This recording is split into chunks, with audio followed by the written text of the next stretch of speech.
Hello Daily Drafters and welcome back to the channel for the continuation of the Brothers War Limited set review. Yesterday we took a look at white, and today we'll be taking a look at every single blue card in the set.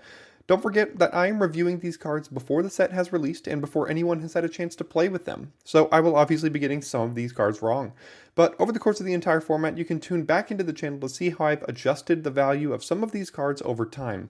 In addition to reviewing every single card in this set for Limited, I'll be producing archetype guides, pre-release primers, and other content related to the release of the Brothers War. So if you stumbled across this video and any or all of that sounds of interest to you, feel free to subscribe to the channel to stay up to date on all things Brothers War in preparation for its release. Lastly, before we dive in, I will be using the Limited Resources letter grade system to grade each of these cards here today, and if you're unfamiliar with that system, you can find that information in this video's description. Alright, with that out of the way, let's take a look at today's first blue card. First up is Air Marshal, which is 1 and a blue for a 2/1 human soldier at common, and you can pay 3 generic mana to have target soldier gain flying until end of turn. This creature looks like one of the derpy commons that exists in every set, one that you're not likely to use the ability of very often, if ever, but remember that Powerstones exist in this set, and those Powerstones can pay for the cost of the activated ability, and it's not a tap ability. Now, all that being said, I don't think the card is outstanding, and I still have it at about a C-.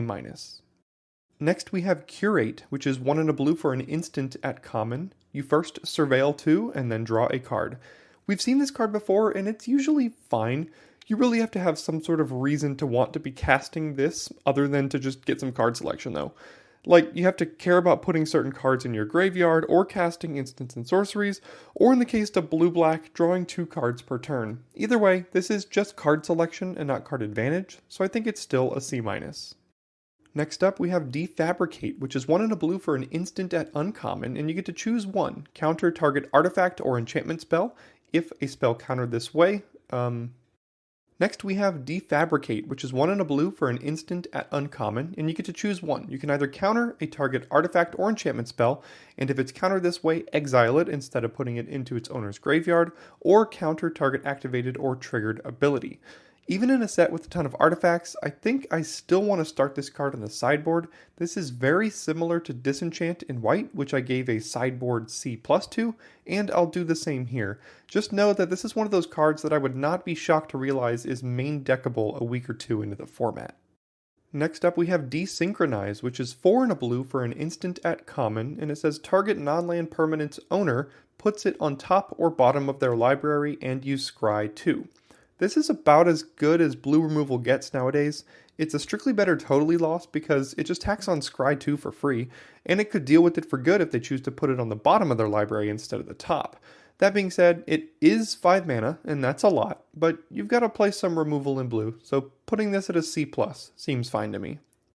Next up is Drafna, founder of Lat-Nam, which is a colorless and a blue for a 2/1 human artificer advisor at rare, and you can pay 1 and a blue to return target artifact you control to its owner's hand, and you can pay 3 generic and tap it to copy target artifact spell you control. Well, this is cute. I'm not sure how often you'll be bouncing your own artifacts and copying them on the way down. That's just like a ton of mana. But if the board is stalled and you just want to accrue some card advantage or something by bouncing a cantripper and replaying it, you could. This seems like a fun build around, but difficult to make work if you come across this in pack 3 or something. I think as a build around, it's probably a B- with several artifacts worth copying in your deck. Next up we have Fallaji Archaeologist, which is 1 and a blue for an 0/3 human scout at common, and when it enters the battlefield you mill 3 cards. You may put a non-creature, non-land from among the cards milled this way into your hand. If you don't, put a +1/+1 counter on Fallaji Archaeologist. So this looks to be a cycle after we saw the white card yesterday that has a similar effect to this. This one falls a little bit flat on both axes though. A 2 mana 0/3 is just not worth a card unless you have something to do with that body after its ETB trigger, and if you miss on the mill you're left with a 1/4, which is just not great. Maybe if you're super defensive you could include this as a roadblock, but I think you should try to avoid it if possible. I'm giving it a D. Next up we have Flow of Knowledge, which is 4 and a blue for an instant at uncommon, and it says draw a card for each island you control, then discard 2 cards. So I think on average you'll probably have about 3 islands when you cast this, maybe 4. And 5 mana for a draw 4 then discard 2 is not great. We've seen 5 mana draw 3 discard 0 recently. At what point would I be happy casting this card? Maybe if I had like 6 islands, but that seems pretty unreasonable. I think there's better card draw out there, so I'm giving this a D. Next we have Forging the Anchor, which is 2 and a blue for a sorcery at uncommon, and it says look at the top 5 cards of your library. You may reveal any number of artifact cards from among them and put the revealed cards into your hand. Put the rest on the bottom of your library in a random order. So this is obviously a build around, and you have to have a very high density of artifacts to want to include this card in your deck. Like, we're talking probably 12 plus. You really want to be hitting an absolute minimum of 2 cards with this, and ideally about 3. If you have the right amount of artifacts, this seems fine, and you know which decks will want it, and in those decks, it's probably about a C. Next up is Hurkyl Master Wizard, which is a colorless and 2 blue for a 2/4 human wizard advisor at rare, and it says at the beginning of your end step, if you've cast a non-creature spell this turn, reveal the top 5 cards of your library. For each card type among non-creature spells you've cast this turn, you may put a card of that type from among the revealed cards into your hand. Put the rest on the bottom of your library in a random order. This card seems like a pretty good way to accrue some card advantage in a prowess and artifact deck. Remember, if you cast, let's say, a sorcery and a non-creature artifact on your turn, you get to look at the top 5, and if you see a sorcery and an artifact, even if it's a creature, you get to put those into your hand. There just doesn't seem like there's a lot of downside with this card. I'm giving it a B. Next we have Hurkyl's Final Meditation, which is 4 colorless and 3 blue for an instant at rare. It says as long as it's not your turn, this spell costs 3 more to cast. And it says return all non-land permanents to their owner's hands and end the turn. Look, this card is cute and it's probably good in Commander or something, but I think it's a trap for Limited. There's probably some corner case scenarios where you can use this to protect yourself or something, but I honestly think you're better off just passing on this and not taking any sort of chance by including it. I'm just going to give it an F. Next up we have Involuntary Cooldown, which is 3 generic and a blue for a sorcery at uncommon, and it says tap up to 2 target artifacts and or creatures, put 2 stun counters on each of them. I'm glad they made this 2 stun counters instead of 1, but I'm still wondering how good this is. Maybe in an aggressive soldiers deck you might want a copy of this, but if we think back to Dominaria United, Impede Momentum saw little to no play, and this is just like 2 Impede Momentums basically. I think I'm going to start it in my sideboard until it beats me multiple times. I'm giving it a D+. Next we have Keeper of the Cadence, which is 4 generic and a blue. It's a 2/5 human wizard at uncommon, and for 3 generic mana you can put target artifact, instant, or sorcery card from a graveyard on the bottom of its owner's library. This card signifies to me that R&D was a little worried about some of the blue decks in this format decking themselves too often, so they included a card at uncommon to ensure you can't deck yourself. How often will that come up? My guess is not very often, but there's probably some fun loops you can create with this card. I suppose it could also get some artifacts out of your opponent's graveyards, but that just doesn't seem worth it to run it. I'm giving it a D. Next we have Koilos Roc, which is 4 generic and a blue for a 3/3 bird at common. It has flash and it has flying, and when it enters the battlefield you create a tapped Powerstone token. So we've sacrificed a point of toughness in exchange for flash and a Powerstone. Count me in. This seems like a nice little curve topper for mid-range blue decks in the format. I'm giving it a C+. Next we have Lat-Nam Adept, which is 3 generic and a blue for a 3/3 human wizard at common, and it says whenever you draw your second card each turn, put a +1/+1 counter on Lat-Nam Adept. 4-mana 3/3s are just hard to justify nowadays, even ones with minor upsides like this card here. My guess is that maybe you're able to trigger this between like 1 and 3 times in a game, and that's fine, but still not like great. You've got to put in a lot of effort for a mediocre effect. If you really get there on the draw 2 deck, this might be decent, but I'll average it out at about a C-. Next we have Machine Over Matter, which is 1 and a blue for an instant at common, and it says this spell costs 1 less to cast if you control an artifact creature. Return target non-land permanent to its owner's hand. Why are they making me work for my Unsummon? Unsummon only hits creatures, and this hits any non-land permanent, but Unsummon rarely ever sees play, and I don't think this will either. I'm giving it a D. Next we have Mightstone's Animation, which is 3 generic and a blue for an enchantment aura at common. It enchants an artifact, and when it enters the battlefield, you draw a card. An enchanted artifact is a creature with base power and toughness 4/4 in addition to its other types. The fact that they added draw a card to this is throwing me off just a little bit. 4 mana is expensive to animate an artifact. However, with Power Stones running rampant, maybe this should just read turn a Power Stone into a 4/4 and draw a card. And if that's the case, it's probably a pretty good card. If you can get reliable access to Power Stones, this should shoot up in your pick order, but if not, I wouldn't prioritize it. I'll average it out at a C. Next up is one with the Multiverse, which is 6 generic and 2 blue for an enchantment at Mythic Rare. It says that you may look at the top card of your library at any time, you can play lands and cast spells from the top of your library, and once during each of your turns, you may cast a spell from your hand or the top of your library without paying its mana cost. This is really powerful effect, but it costs 8 mana, and Power Stones can't assist you with the cost on this one. So basically, you just wait around until you get 8 mana, you cast this, and then you do absolutely nothing. Then next turn, you're probably good to go. It's a tough one to grade because if you untap with this in a staple board condition, you'll win easily, but that's counteracted by the amount of times that this rots in your hand and causes you to lose. I'm going to start this at D and really regret all the times my opponent will beat me with it. Next up is Retrieval Agent, which is 3 and a blue for 2/5 human soldier at common, and for 2 generic mana, you can have it get +1/-1 until end of turn. Here's another clunky common that you have to work to make a 3/4 or a 4/3. Power Stones can pay for its activation, but I just don't think this is really ever going to make the cut for you and have you feeling happy about it. It's a D. Next up is Scatter Ray, which is 1 and a blue for an instant at common, and it says counter target artifact or creature spell unless its controller pays 4. Essence Scatter's back, baby. Well, not quite, but close. This also hits artifacts, which is important, but it's a horrible top deck in a board stall and in the late game.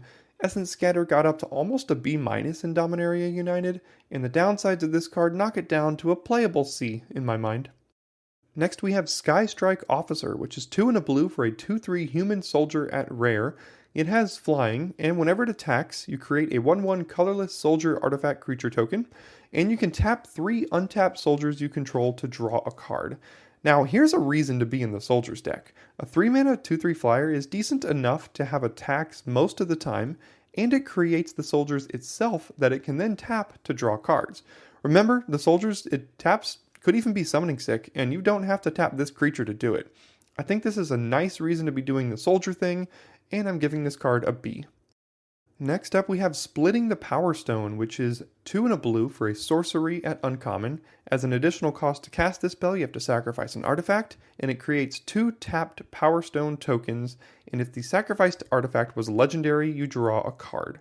So my mind instantly went to sacrificing Power Stones for this card, and then I read the second line of text. There's some sort of cute combo I'm missing here. The thing that I think makes the most sense is to sacrifice one of these soldier artifacts to make 2 Power Stones, but honestly that kind of just seems like a lateral move to me. You'd have to really want the Power Stones badly to include a card like this, and I think you won't most of the time. I'll start this at D+, but if Power Stones are even more powerful than I'm imagining, this could improve quickly. Next up is Stern Lesson, which is 2 and a blue for an instant at common. It says draw 2 cards, then discard a card, and create a tapped Power Stone token. So this is a nice little card draw spell, especially for the blue-black draw 2 deck, because this lets you trigger your cards on your opponent's turn. Also, the addition of making a Power Stone really does help mitigate the discarding of the card, and there's even some graveyard synergies that we've already seen, like Unearth. I think this is going to be a nice inclusion in several different decks, and I'm giving it a C+. Next up we have Take Flight, which is 3 and a blue for an enchantment aura at uncommon. It enchants a creature and it says enchanted creature gets +1/+0 and has flying, and whenever this creature attacks, draw a card. I'm not sure we've ever seen an aura that draws a card on attacks, or at least not recently. That makes me think this is kind of interesting, but man, the blowout potential is real. This is the kind of card that if it resolves and goes unchecked, it has a good shot to win the game, but if they use an instant to remove your target before this resolves, you might as well concede. I think the downsides outweigh the upsides for me with this one. I'm giving it a D+. Next up is Teferi Temporal Pilgrim, which is 3 and 2 blue for a 4 loyalty planeswalker at Mythic Rare. It says whenever you draw a card, put a loyalty counter on Teferi Temporal Pilgrim. You can activate it for 0 to draw a card. You can -2 to create a 2/2 blue spirit creature token with Vigilance. And whenever you draw a card, you put a counter on this creature. And its -12 says target opponent chooses a permanent they control and returns it to its owner's hand. Then they shuffle each non-land permanent they control into their owner's library. This just in, planeswalkers are good and limited. Teferi can effectively +1 to draw you a card, but if you're able to draw additional cards or even just untap with Teferi, you'll get multiple loyalty counters on him each turn. His -2 is effectively just a -1 each turn because of the card you draw for turn, and if you can draw even one additional card, it's a free 2/2 that grows every turn. Teferi's an A, you'll just be burying your opponent in card advantage. Next up is Third Path Savant, which is 2 and a blue for a 2/3 human wizard at common, and for 7 generic mana you can pay to draw 2 cards. So again, this looks like one of those creatures that has an activated ability that you'll never use, but remember that Powerstones can pay for this ability, so if we think this is more like 5 mana draw 2 cards, is it better? Maybe a little bit, but I don't think by a ton. 3 mana 2/3 isn't good enough, and unless you have a metric ton of Power Stones, I think you should try to avoid this card. I'm giving it a D+. Next up is Thopter Mechanic, which is 1 and a blue for a 2/1 human artificer at uncommon, and it says whenever you draw your second card each turn, put a +1/+1 counter on Thopter Mechanic, and when it dies, you create a 1/1 colorless Thopter artifact creature token with flying. I'm not a huge fan of cards that give you things on dying. I'd much rather be able to control when I can get that Thopter. I wish this said something like it created a Thopter for each counter on it when it dies, but that might have been too good. This is a 2-drop that can trade with their 2-drop and leave behind a Thopter, which is good, and can get a couple of counters on it throughout the game if you do some work. Overall, in blue-black specifically, I think this will actually be somewhere around a C+. Next is Urza Powerstone Prodigy, which is 2 and a blue for a 1/3 human artificer at uncommon. It has Vigilance, and for 1 generic mana you can tap it to draw a card, then discard a card. And whenever you discard 1 or more artifact cards, create a tapped Powerstone token that only triggers once each turn. Now, Urza seems like a nice little engine card in the format. His ability lets you trigger your draw 2 effects, it puts specific things in the graveyard that you might want to be there anyway, and can give you Power Stones if you discard artifacts. And mind you that the Power Stones are created whenever you discard an artifact, not only to Urza's ability. This is the kind of board stall breaker I'm looking to include in my deck. I'm giving Urza a B-. Next up is Urza's Command, which is 2 and 2 blue for an instant at rare, and you can choose 2 of these. Creatures you don't control get -2/-0 till end of turn. Create a tapped Powerstone token. Create a tapped 0/0 colorless artifact construct creature token with this creature gets +1/+1 for each artifact you control. And scry 1, then draw a card. Similarly to Kayla's command in white, none of these effects are backbreaking, especially for 4 mana, but the combination of all of them on 1 card is a huge plus. I think any combination of 2 of these will probably end up playing like a B+ in Limited. The selection is just too important to ignore. Next is Urza's Rebuff, which is 1 and 2 blue for an instant at common, and you can either counter target spell or tap up to 2 target creatures. So we have a strictly better cancel here, and it's nice that this one can be used in aggressive decks to tap creatures down, but it's a blue intensive 3 mana, which is a lot. Cancel usually plays out around a D, and I guess I'll bump this one up to a D+ because of its modality. Now, cancel is better in some formats than others, and it's yet to be seen if this is one of those formats, but I'll go ahead and start it at D+. Next is Weakstone's Subjugation, which is a blue mana for an enchantment aura at common. It enchants an artifact or a creature, and when it enters the battlefield, you may pay 3 generic mana. If you do, you tap Enchanted Permanent, and the Enchanted Permanent doesn't untap during its controller's untap step. So here's another attempt at a blue removal spell, and the modality on this one is nice. We've seen 1 mana keep a thing tapped, and we've seen 4 mana tap a thing and keep it tapped, and both on 1 card is nice flexibility. I don't think it's exactly premium because any sort of abilities on creatures stay on the battlefield and they could sacrifice it if they have the ability, but it's still a solid C+ in my mind. Next up is Wing Commando, which is 2 and a blue for a 2/2 human soldier at common. It has flying and prowess. I almost missed the prowess text on this on first read because I thought it was like flavor text or something, and boy would that have been a mistake. If you're in the blue-red aggressively slanted prowess deck, this card will be an all-star. This will likely be attacking as a 3/3 most of the time, and you could even put together some sort of mini combo kill by stringing together a couple of spells in the late game. I think this might end up being one of Blue's best commons in most decks. I'm giving it a B-. Next up is Zephyr Sentinel, which is 1 and a blue for a 2/1 human soldier at uncommon. It has flash and flying, and when it enters a battlefield, you may return up to one other target creature you control to its owner's hand. If it was a soldier, put a +1/+1 counter on Zephyr Sentinel. So this is just a 2-mana 2/1 flash flyer with upside, because you don't have to return a creature if you don't want to. It says up to 1. But if you want to, you could get a 2-mana 3/2 flash flyer and maybe even rebuy an ETB of a soldier you control. And this is a soldier itself. This does everything you want out of a blue 2-drop. I think this is a B. Next up is Arcane Proxy, which is 7 generic mana for a 4/3 artifact creature wizard at Mythic Rare. And it says when it enters the battlefield, if you cast it, exile target instant or sorcery with mana value less than or equal to Arcane Proxy's power from your graveyard. Copy that card, and you may cast the copy without paying its mana cost, and its prototype version is 1 and 2 blue for a 2/1 with the same text box. So for 7 mana, you get a 4/3, and maybe you can cast like a Divination or something, and for 3 mana, you get a 2/1 that could potentially cast like an Opt effect. Both of these options are pretty good, but there will be scenarios that you don't have great targets for this in the yard. Because it's 7 mana, you probably will, but its prototype version may not have any targets until turn 4 or 5, at which point you're just playing a 2/1. I think this card is still good. It has several downsides that keep it out of the bomb range for me. I'm giving it a B. Next up is Coastal Bulwark, which is 2 generic mana for a 1/3 artifact creature wall at common. It has Defender, and it gets +2/+0 as long as you control an island, and you can pay 2 generic mana and tap it to surveil 1.